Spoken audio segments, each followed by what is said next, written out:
We are live in Dubai at Dubai Watch Week, the last day of Dubai Watch Week, and we are recording an episode of Wrist Enthusiast Radio. I am here with Derek and Ben. This episode is going to be our recap of Dubai Watch Week, but we didn't want to just talk the three of us, so we wanted to bring in a few guests. We have Chad Alexander, we have Fred Savage, who's over there, and possibly somebody else. And possibly someone else. He's on his way. Yeah, Andrea Casalegno will be here as well, so we're going to get their thoughts on Dubai Watch Week, their favorite watches, and we'll add in ours as well. So we're here with Chad Alexander. What's going on, Hello, guys? Chad. Happy to be here. So let's first get into a little bit about you and what you do in the watch industry. I think most people probably recognize you, or at least your head.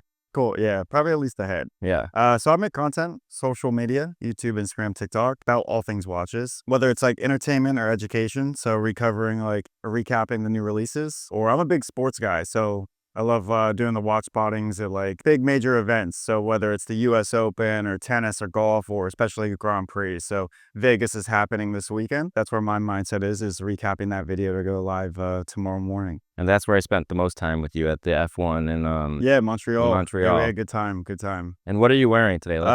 Today I got the Hublot Spirit of Big Bang and clear sapphire. Something light, nothing serious. something light. It's very Dubai. Yeah, needed something that screamed Dubai. I love the sapphire case on that. Yeah. It's sick, the isn't it? transparent part of that entire watch is pretty cool. My favorite though, or the light blue and the pink that they have in these Yeah. colors. Real quick, when is this video going live? It's not going live tomorrow or something, is it? No. Okay, No, for a because few days at least. okay, so by that time, Hublot have released a new sapphire. I Spirit saw of Big Bang. those. Yeah. That's fire. Yeah, it's really Yeah. cool. So like the strap on it's an Alcantara strap Yeah. and looks really nice. And the rotor is really cool. Yeah, now. the rotor is really Yeah. cool. And I really love the like transparent strap that kind of matches. It's really cool. cool. Where else could you wear that watch besides Dubai, right? Not in New York. I also feel like Hublot gets a lot of crap, but their sapphire cases and ceramics, I've always said this, love it.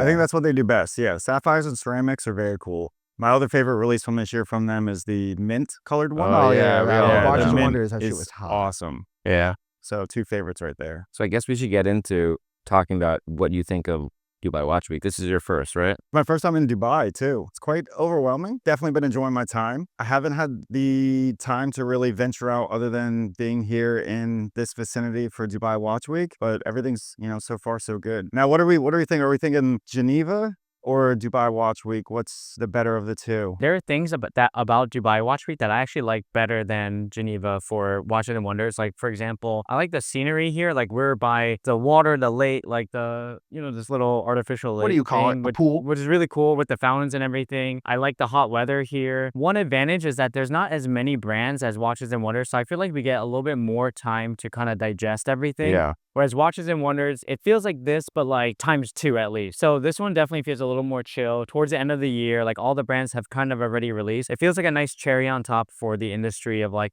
here's a few little extra for the rest of the year. Yeah. I also think, Watches and Wonders, it's just like appointment after appointment after appointment, 10 appointments straight every day. Here, some of the brands are trying to get you to make appointments, but you don't really need to do that. No. You can kind of it's because it's for collectors. It's open to collectors from day one. There's no press days. So you can basically just like wander up and be like, hey, I want to check out this watch. Hey, I want to check out this watch. And it's, I think, better from a content making standpoint, because if you're just making appointments, you don't even know what you're doing with those watches. But here, if you're like, oh, I actually want to do this, but I know that watch fits that. So let me do that. It's very accessible. The thing I like to that's do the is more feedback I've for heard. the collectors. I feel like we go to these shows all the time and it's like press and retailers. But here it doesn't, like, even though we are all technically press, you would call us, it doesn't feel like it's for us. I like that. It's the collector in me. I'm like, I feel like you walk around, there's not really a lot of press people. I just see collectors everywhere. Yeah. It's absolutely. like that's press so and much- collectors all at the same time. At Watches and Wonders, press is like the first 3 days, and then it becomes public days. Mhm. Right. So you can kind of It's not made for the public. Yeah, but then here it's like everyone's just mixed together. Mhm. It's been fun. I mean, even just on our side, like we've seen so many listeners of our pod, and like Yeah. it's been kind of cool It's been crazy. across the world to see that Yeah. support. So thank you guys for those who listen to this podcast Yeah. from everywhere in the world. It remotivates us to continue Yeah, doing it. honestly. right? Agreed. But Chad, what was like some of your highlight Yeah. pieces that you saw Yeah, at what are, like, Dubai your- Watch Week? I think your 3 favorite watches from Dubai Yeah. Watch Week. Well, I'll get into the new releases here in a minute, but I think the standout for me that I saw on someone's wrist was the MB&F Evo, the Okay. Siddiqui one. It's 1 of 5. Oh, Wow. that was crazy. It was Yeah. stunning. That's the one with like the baguette diamond bezel around the case. Somebody was wearing that? Someone was wearing it. Yeah, just picked it up too. Oh, Dang. Crazy piece. That was probably my favorite that I had seen. Another standout was the Vanguard, the Orb. okay. That one is cool as well. The black hole with the Arabic. Insane. I saw the I think it's a first, the piece go- unique. Yeah, I saw the gold one, Yes. like at Geneva Watch Days a few years ago, or 2 Geneva Watch Days ago, and it was ridiculous. And they released a new one. Yeah. Insane, and how like the joystick and how it works Wild. is wild. Anyway, But they have a Manchester City one okay. in those colors, and it's wild looking. Do they Super sponsor cool. City? I don't know if they sponsor City, but I think they're just working with them on this collab. Oh, cool. I didn't Not know quite that. sure how many pieces they're making. I don't know if it's for Pep or for whom, but yeah, very cool piece. I had no idea they would do that. Yeah. Wow, that's cool. And If- I feel like you're starting to see Vanguard on all these celebrities. You know, Michael Jordan's wrist. Yeah, Michael Jordan recently. Who like some Yeah. other people? You should know this. Yeah, You're like the resident watch bobber, right? Yeah. Well, Jordan, I did a video on that one recently. He had it on the rose gold one, which is funny. The whole team had known of the video, so they were very appreciative of that. But yeah, I mean, I love the watch. The rose gold one especially looks super sharp. The design language on it is really nice, and you kind of tell right away that it's a Vanguard as soon as Yeah. you see it. Yeah, that's very true. Yeah, so I think that brand's headed in the right direction. I mean, there's many others that I had enjoyed seeing. The watches from Biver, the stone dials on those, beautiful. I mean, the movements, the finishing on the movements speak for themselves. There's a ton from the show. They're super, super nice. I heard there's some amazing pieces over at Rolex, the gem set ones. Oh, you Yeah.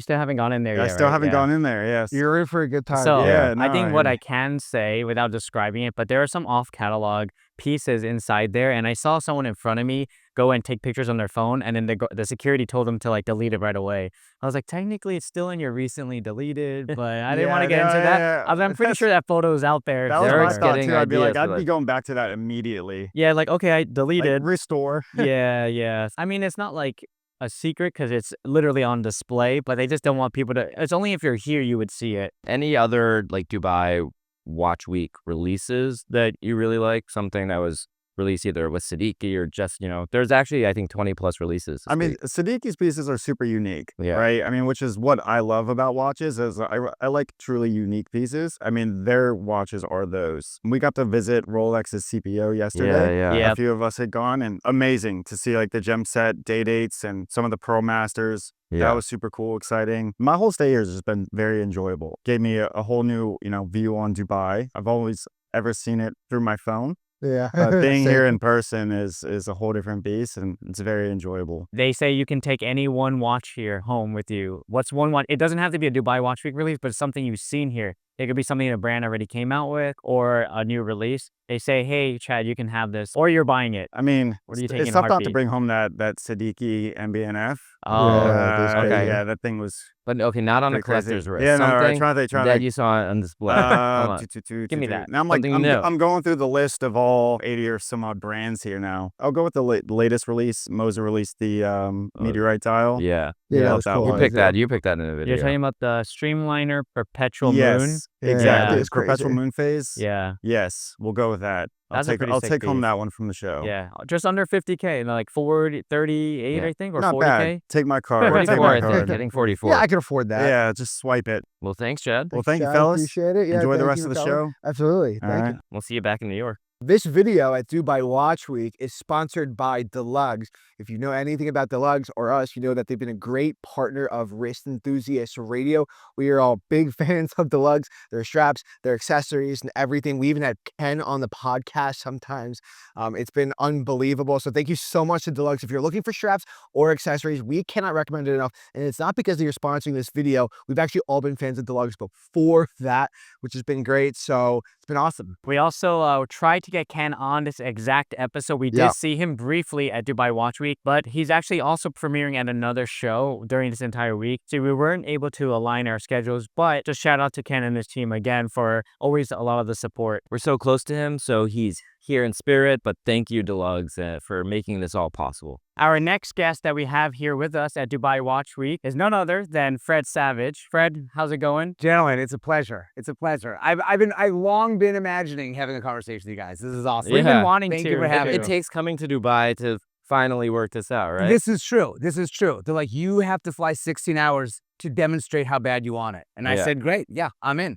Done. You obviously know Fred from the Wonder Years, but some of you must be wondering, why is Fred on a watch podcast? Yeah, So, why is Fred in Dubai? Why is Fred at in Dubai Dubai Watch at Week? Dubai Watch Week? So tell us a little bit about what you've been doing in the last few years in the watch industry. I've been a collector for a long time, primarily vintage. That's just kind of when I first started collecting. That's just really what captured my heart. And I just love the history behind the watches, the storytelling, and not fancy. I started collecting like early Art Deco American, Hamiltons, Elgins, Illinois, Waltham, $300. You could have this watch from the 20s that was like awesome. So that really captured my heart. And that was kind of my entree into the watch world, was through vintage. And that's kind of just what I've been collecting for years. I bought a watch that wasn't all that it was cracked up to be from a big fancy auction house. And I really thought I had arrived as a collector, but then turned out it wasn't what it was supposed to be. And it was like crushing. It was like, I was so bummed.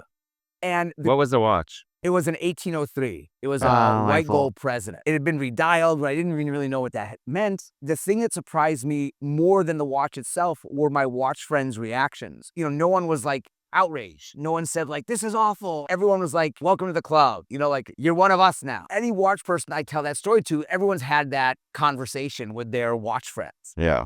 And watch people are the only ones that seem to accept that as kind of like the way of doing business. Like, that's just part of your natural journey as a collector. And that just seemed wrong to me. And so I looked at every other collectible, whether it was trading cards or coins or stamps or handbags or shoes or comic books or whatever. And they all had one, if not multiple, third-party authentication and condition grading services. A GVS1 diamond, and your Mickey Mantle's a 7.5. Your Action News #1 is a 4, whatever. And watches, just the whole secondary market was predicated on you trust the dealer. You buy the seller. That works, if you're fortunate enough. I think we all know great people and are going to buy from great people, but not everybody knows an expert. And so I created a company called Timepiece Grading Specialists. I've been working on it for about 3 years.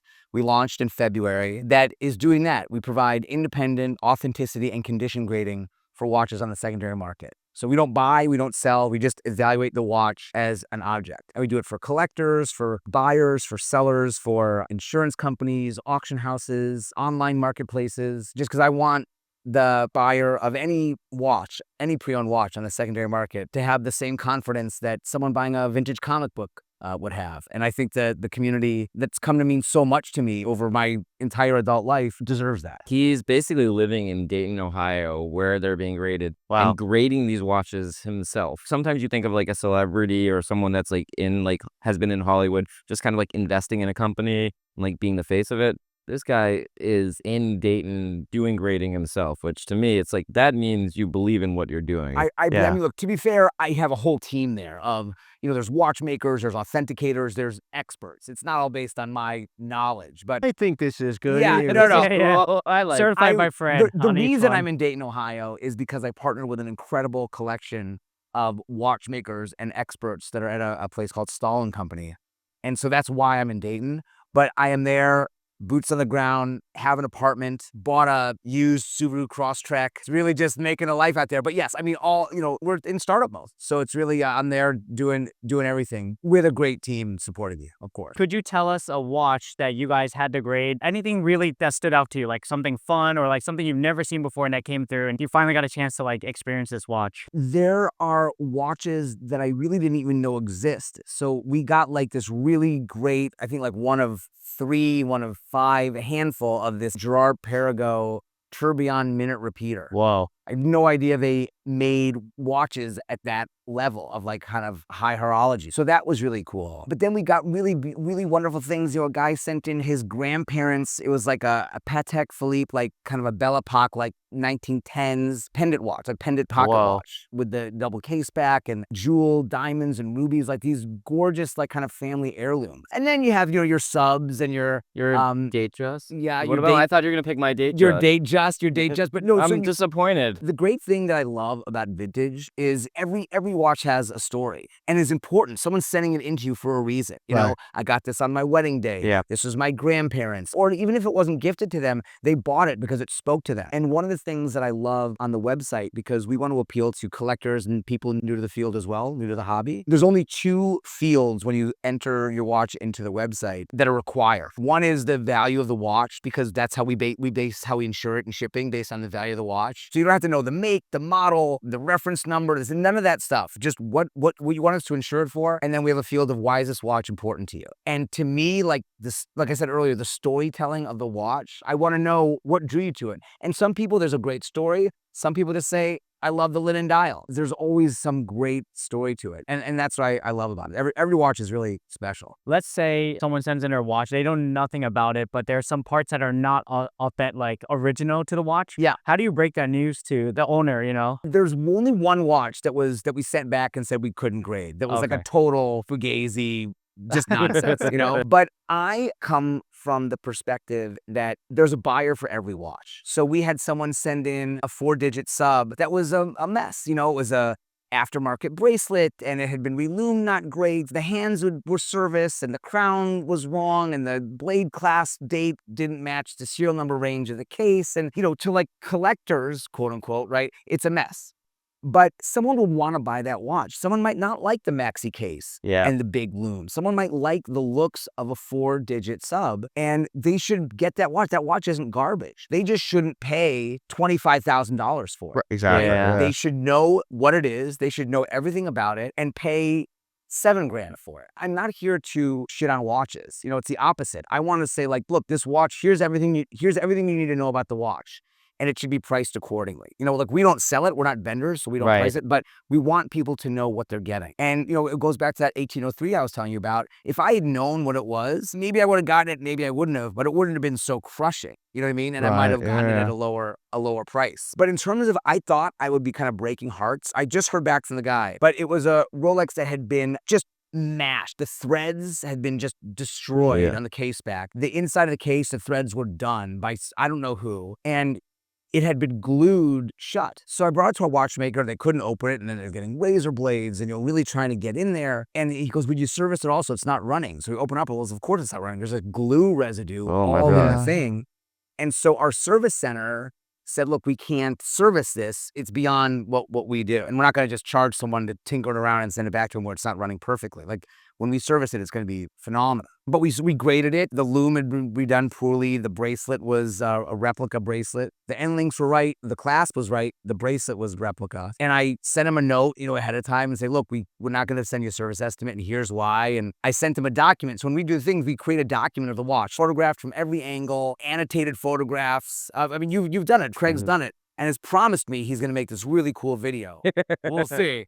For now, I'll just describe it to you. Calling me out. But I sent it to him, and everything was documented. And I was kind of waiting when he sent it back to him. What you were saying, like, I'm like, this guy's going to be pissed. Sent me a note, like, I really appreciate it. Can't wait to send you more. This was so illuminating, you know, thank you. And that, I was really stressed because I want every watch to be perfect. Like, I'm rooting for every watch. And so when it comes in and it's not everything I want it to be, I get bummed out. I want every watch to be a 10. But the people, even when we give what I think might be bad news or news they wouldn't be expecting or wouldn't be excited about, the response has been, thank you. Like, what an education. This is great. Yeah. Can't wait to send you more. Okay, so I think we should get into Dubai Watch Week. That's where we are. I gave you some homework to walk around. Hot takes. Get some hot takes. Well, hot takes, some of your favorites. Let's hear. I think the stuff Louis Vuitton is doing is awesome. Couldn't agree more. Yeah, I think agree it's more. awesome. The watch I loved was like $80K. Like, I think that's a lot.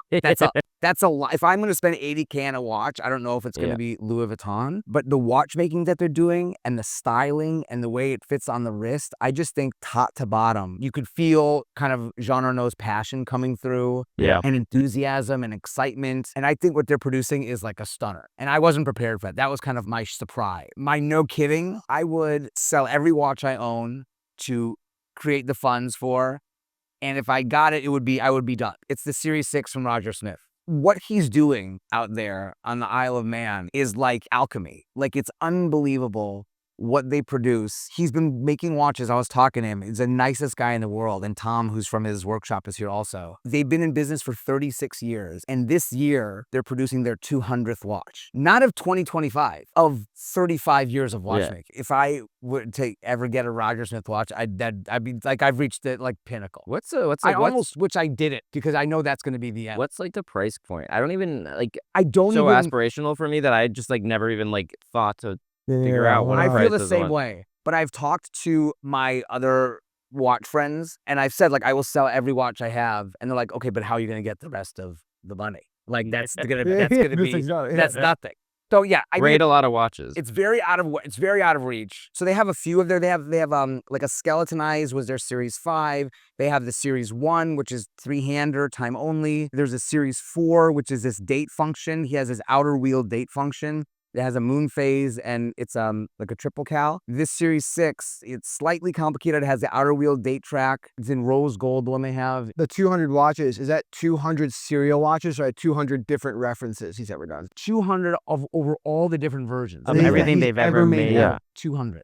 Insane. Across, they just released the sixth in their series. And so when you get your allocation, I'm told, Yeah. they say, great, you know, what you're up, which one do you want? And they make it for you. And I was talking to Tom, one guy makes your watch from start to finish, one person in their workshop. Insane. And can you like customize it?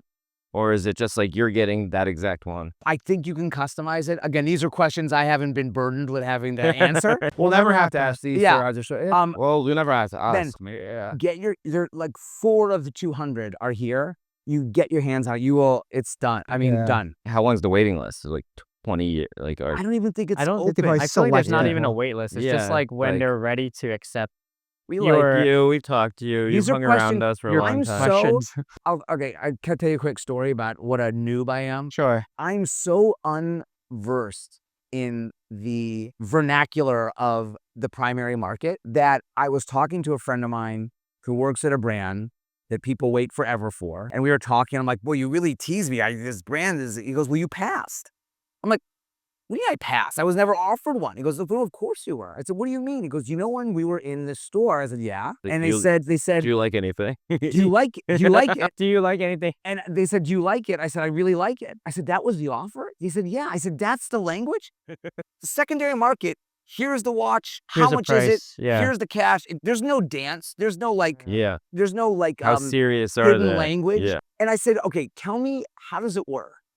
What does this dance look like? He goes, what it looks like is, do you like it? You knew that, right? You knew that when they said, do you like it? I figured when you said that there's some like, if they ask if you like it, then that's like, That's like giving them the hint, like, The hey, hint. I could get you this. I might say, what I you don't know if I like. would know that meant I could buy it. I'd be like, yeah, I like it. Like, if I wanted to buy it, I was like, can I purchase this? Maybe that would be the next question for me. I wasn't even that bold. And apparently the dance goes, for those of you watching at home, the dance goes, do you like it? Do I like it? Is your line. What wouldn't I do to have a piece this extraordinary in my collection? Of course I like it. Like is too weak a word for the emotions that I feel towards this watch. And then they say, let me see what we can do. Yeah. And that's how you buy a watch on the primary market. Okay. I didn't know that. So these questions that you're asking me about how would it work in Roger Smith's world, You have no idea. I have no idea. insane, I have yeah. no idea. Maybe he's already pitched you that question and you also didn't pick up on it. By the Like, way, I might have passed. Yeah. I think you passed. I think you could have had a Roger Smith. What I feel like is just a normal conversation between two people is, I think, deeply offensive and gets me banned from brands. This is something I need to reconsider. I think before we let you go, I just wanted to ask what's on your wrist because we asked Chad before Yep. and it seems pretty. I can't Interesting. idea Is from it an afar, so I Icopod? want I to know hear what the what brand it is. is. This is an iPod. I got it. Oh, it is Um, iPod. Okay. This is an iPod chronograph. It's Mhm. not their huge one, Yeah. with the Megapod. The thing I love about this watch, it's still 90s. It's moving out of neo vintage into just vintage now. Mark Newsom designed it. As far as design goes, a Mark Newsom designed coffee table will go for $4 million at auction, or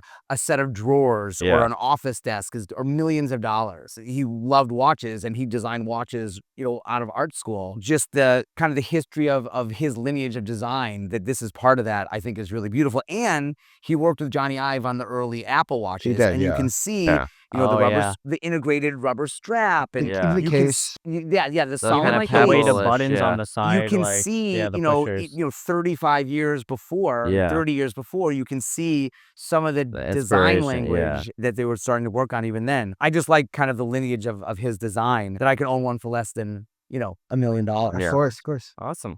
Well, Well, thank you, Fred. thanks. Guys, it was Appreciate my it. pleasure. Thanks, Fred. It was my Maybe next pleasure. time it won't be, however many miles away. Now in New York, we have to ignore each other. Yeah, We're only okay. going to converse in like the most exotic Yeah, far next Okay. time it's Hong Kong. And we'll be like, Huh? okay, it'll be Hong Kong. Hong next Kong. time. Fine. next, Yes, I'll okay. see you guys there. Done. Done. Awesome. It's a Well, Looking pleasure. forward Thank you to so it. much, Thanks, Fred. Fred. Being Thanks for here. having me, guys. The final guest of this podcast is Andrea Casa. You don't know him. Can you explain a little bit about yourself for the people? Sure. First of all, thank you. That's pretty good to be here. So, I am a Milanese guy, so based in Milan, Italy. Andrea Casalegno. I am Cas on social media. I don't really know what I do. Actually, I talk about watches like you guys. Yeah, more or yeah. less. We'll see if I still will do that in a year or not, but I think whatever. so. I organize events, casa dinners with a fork and eating watch. Yeah, he eats Yeah. the The watches. famous Meat casa famous. dinners. But I feel like nowadays, even more than I am casa is like the fork shot. Like this is Yeah, like this is it. That's what's on social media. Yeah. he, We'll like make a people brand like out probably of do us. people come up to you like at Dubai Watch Week and like be like, Some I need to people, see. some people show up and literally tell me, "Could you please eat my watch?" I'm like, "Weird, but yes, please. I love it.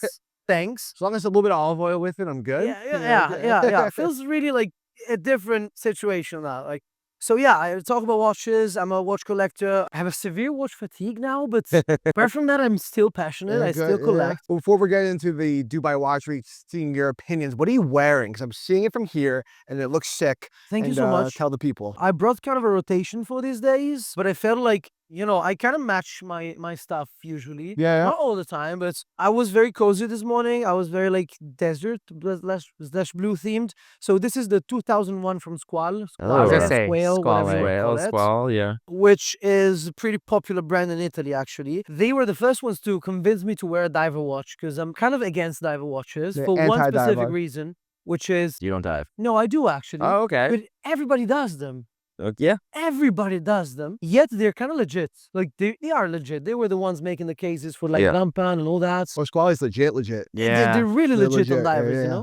Plus, at the beginning, they were like big and not really for my wrist. But the more we got to know each other, the more they were actually following a bit, if you want, the trend of downsizing and stuff. And so when this came out, I was like, dude, that's cool. Like, look at the bezel, look at the bracelet, a bit Zenith-ish. The ladder Yeah, it's bracelet. like a ladder bracelet. Right? That's yeah, what I yeah. thought you were Is that wearing. made by Gay Fresh too? That bracelet, the style, Yeah, right? Yeah. I think So it much fits. character in Yeah, this. it's Plus, that was not supposed to be worn on the Dubai Watch Week. Like, I specifically brought the watch to go on a place called Sand Beach, which is my absolute vibe because I don't do anything. And there's like 3 buttons for like water, service, and fruit.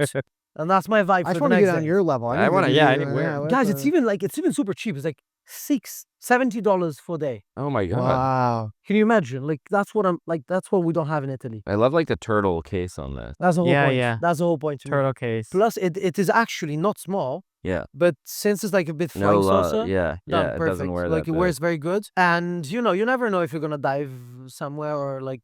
I fall know in I'm a not gonna beach. die. Well, I know I wear divers, but I know that I'm not gonna dive. But don't you feel the same? Like everyone makes a diver. Yeah, Everybody- but I right. make a diver too. I know.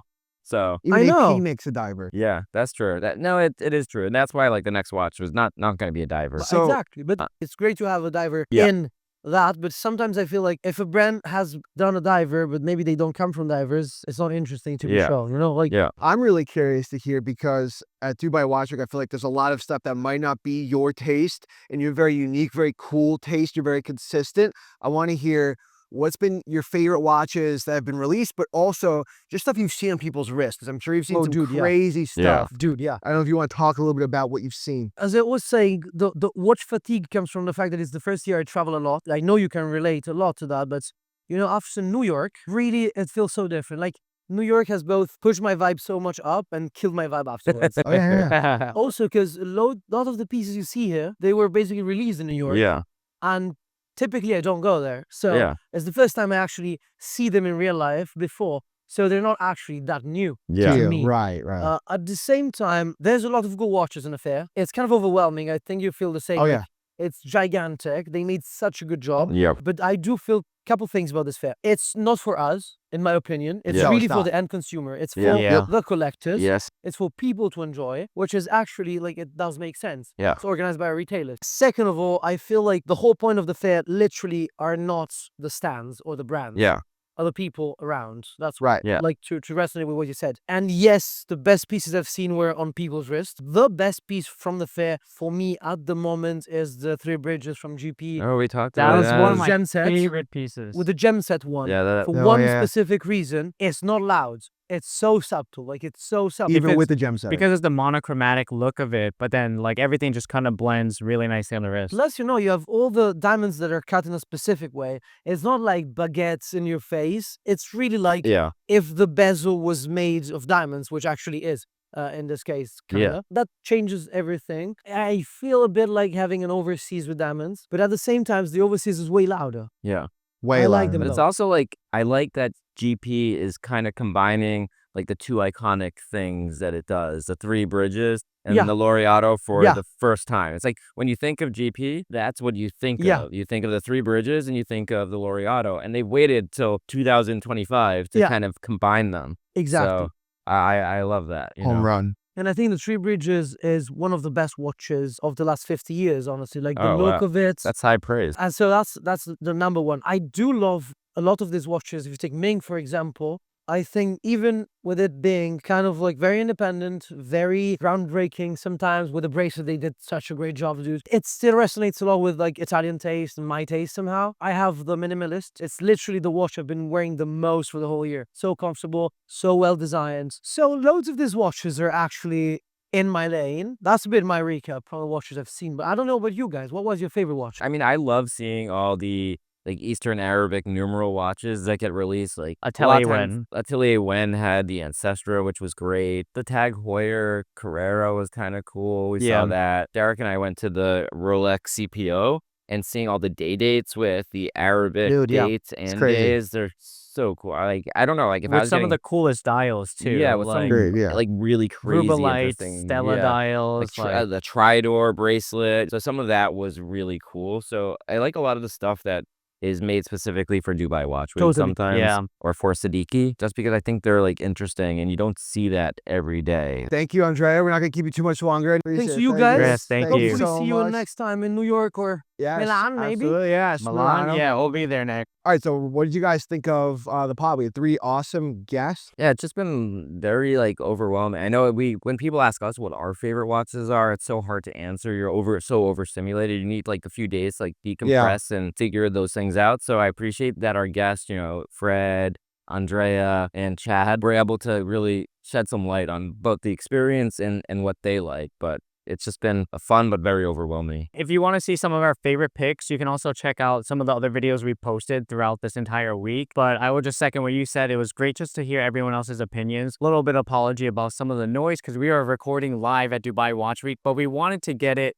right while we're still here. This is kind of just simulating what a real life Dubai Watch Week experience feels like. You're in an area, you get to see a bunch of really cool people in the industry and just chat with them with all this going on. So this was our way of bringing you, the audience, with us here. And we had a few people walk through our set, but Completely fine. It's fine. It's been awesome. I am very tired, as you guys probably are too, but it's in my opinion a lot better than of some of the other events I've been to. I'll say that. Yeah. I think it's been great. So thank you guys all for watching, listening. There's a YouTube video going up on Derek's channel if you want to go watch with all 3 of us. There's also a YouTube video going up on my channel. We will link those down in the description. Thank you guys so much for watching, and we will catch you on the next one, hopefully before I'm back in New York. Before you're back in New York. Yeah, possibly. Okay, We'll see. cool. Thank you guys so much.